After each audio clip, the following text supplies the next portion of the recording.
Welcome in, everyone. You're on Corn This Way. Hope you're having a hell of a Thursday, right? Building into the weekend, of course, the Huskers home opener in football against North Dakota. Volleyball in action tonight, Thursday, and on Saturday as well. Hope it's a good weekend. Lots of wins, lots of good mojo, because God knows we need it right now. Let's get into it, okay?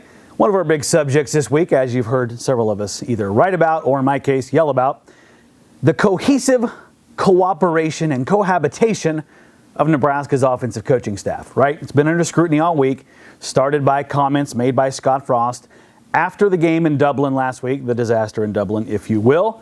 So the last 2 days, we've got to hear from all parties involved. Scott Frost and, of course, offensive coordinator Mark Whipple. And the theme we're hearing, nothing to see here. We're all the best of friends. Kumbaya frickin' yaw, okay? He clarified some of his comments, Frost, and Whipple backed it up as well. Let's take a look at some of the clips, a little mix-up here from the last 2 days. Yeah, I didn't even realize I said that after the game. I guess, kind of referring to the run game more than anything. Coach Whip's really good. He knows his stuff. Thought he did a really good job calling the game. We've gotten better up front. There's no doubt about it. We're better at running back. There's no doubt about it.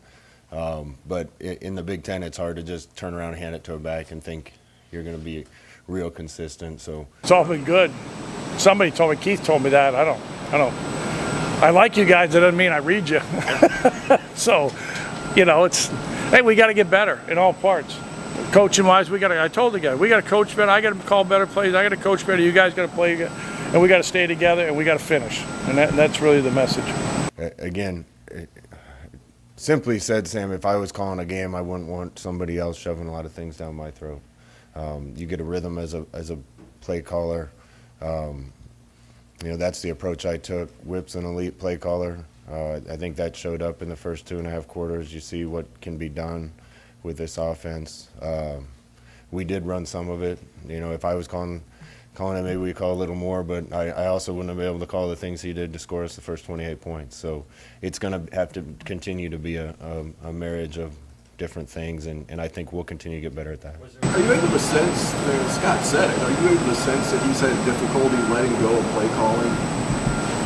Not when we score touchdowns. So there you go, all right? We've checked Mark Whipple out. There's no bus tire marks anywhere on him. Hopefully all is well, okay? And if there are any issues, maybe in the future, as suggested by Tom Chattel in one of his columns today you should read, maybe keep those in the old meeting rooms, right? Because when it gets out into the press on a heavily scrutinized year, guess what we're going to do? Guess what you're going to do as a fan? We're going to latch onto it, right? Especially when crap goes wrong. Hopefully this week we see a nice, happy, all hold hands, drum circle, Husker win, right? A great offense. We'll see what happens. We'll see how cohesive everything actually is. And for the sake of everyone involved, we hope that it is. All right, our next subject, the defense, right? That was the other perplexing thing last week, and perplexing is probably severely underselling it, right? We didn't expect that. We didn't expect the defense to look that bad against Northwestern after everything we've heard and what they have coming back. So this week, obviously, there was a lot of questions. Eric Chinander stood out with the media yesterday, did a good job. He really breaks down to it. You can tell Chinander is a deep mind. He's a schematic mind. Everything he was saying, I was sitting there shaking my head going, yeah, you bet. Then the one thing that popped up that, honestly, I appreciate the honesty, right? Honesty can be very good in press conferences, or it can be very bad, eh, Scott? No, but yesterday, Eric Chinander really got into some of the techniques and issues, and he was asked specifically about tackling an open space. And how do you get better at that? Because yeah, if you saw the game, we know what happened. There was some people who got embarrassed there, right? And it caused a big problem. They had some people in the backfield a couple times, didn't get the job done. People got to the next level, didn't get the job done. So here was his answer. I found this interesting. Yeah, I mean, it's a hard thing to handle because, it's you can't tackle and you can't recreate those open space tackles a lot, in college football and practice, unless you're going to go tackle the ones. And, I think we'd all feel terrible if one of our starting receivers, running backs, quarterback, whatever got hurt during that. So we've got to do a great job with drills, which, I think we have some great drills. And like I said, the tackling was pretty good, all but a couple open space ones. One I can think of offhand, and there was a few. One got missed with wrong leverage. One got missed with right leverage, and we just didn't get there fast enough with the rest of the posse. So we're going to really break down the film and talk about technique and drill that technique without being able to get those hits live. All right, there you go. Okay. On one way, of course, we can understand that, right? You do not want to get your number one team torn up, especially offensive skill position players, if you're going one-on-one, badass, mano-a-mano all the time. But you also have to ask yourself, how big is the drop between Nebraska's first team and whoever the defense is practicing full-speed tackling against? Apparently there's a little. So how do you remedy that? You heard Chenander, if you watched his full video, which you can see on omaha.com right now, talk about most of the time he thought their angle was proper. One time he said there was leverage not where it quite needed to be, but the rest of the time it was. So there you go. Hope this week whatever demons got into them in Dublin, they've gotten out of them, and they find a way to hit the way they need to in practice and improve, because, yeah, can't have that moving forward. So I thought that was interesting. Okay, onward and upward. A little segment I want to call The Big Ticket. The key for me, I think, this weekend that we need to see to feel a little, not just to get a win, that's expected. You got to win this damn game. Okay, let's not even get into that crap. What's going to make us all feel better? What's going to make us all feel cuddly inside that Nebraska maybe just had a bit of an anomaly last Saturday? Here it is for me.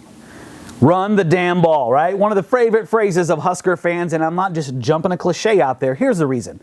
Physicality has been called into issue here by experts, by fans, hell, even a little bit by the coaching staff, right? They got out physical by Northwestern. It happened. This week you're playing an FCS team, albeit a good FCS team, but still at the end of the day, it's a smaller roster, different resources, different personnel. Nebraska should have every physical advantage against a team like that. We got to see it Saturday.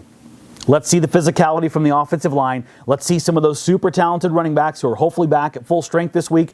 Let's see them gallivant around the field, because you know what's going to happen right after that? It's going to open up the passing game that Mark Whipple loves oh so damn much. Let's see what Casey can do chucking the rock around the yard. But we need to see it this week. If you come out of this game with any doubts about Nebraska's physicality, whether it be on the offense or defensive side of the ball, they're in deep crap, right? We don't need any of that feeling walking out of this game. So there's my big ticket for the week. Run the damn ball, be physical, assert yourself over a roster that you have huge advantages over. There we go. All right, got games tonight. We got games tomorrow. Hell, we got games Saturday. So you know what it's time for? That's right, a little segment we like to call Pick It and Stick It. This week, our theme is Anarchy Rules. I'm picking upsets. That's what we're going to give you this week. Why? I don't know, probably because I'm in a bad mood. Or in the words of the great Otis P. Driftwood, I am the devil and I'm here to do the devil's work. So who shall burn first? I present to the congregation, Penn State. There you go. Tonight in West Lafayette, Purdue and Penn State. Let's see if the evolution of the Boilermakers continues, and I think it does tonight under Jeff Brom. This is a huge opportunity, a national television audience. Let's see if Purdue is ready to take the next step, and I think they are. They get the Nittany Lions tonight on national TV. Big game, and that would obviously have huge implications in the West, because as a Nebraska fan, you watch the evolution of Purdue. That's a very key thing in that Western dynamic. Next up, here we go. Who shall burn? There you go. A Dakota team is going to embarrass somebody this weekend, but I'm not saying it's the Huskers. Hell no. I'm doing this one. That's right. I'm getting booed in here. We have Iowa people in here. I don't care. There you go. The Jackrabbits over the Hawkeyes. A little role reversal there from the way nature works. Right? It's a trap game. South Dakota State is a much different team than North Dakota, just like North Dakota State is a much different team than the rest of them, okay? But South Dakota State is an upper echelon FCS program that's in the mix every year for the deep into the playoffs and a national title. First game of the year for Iowa. It's got trap written all over it. So why the hell not? Let's pick it. South Dakota State over Iowa. Next up, let's go to the national champion, the defending national champion. I'm going to say this. Oregon over Georgia. That's right. Mr. Lanning heading back down to Georgia this time as the head coach of the Ducks.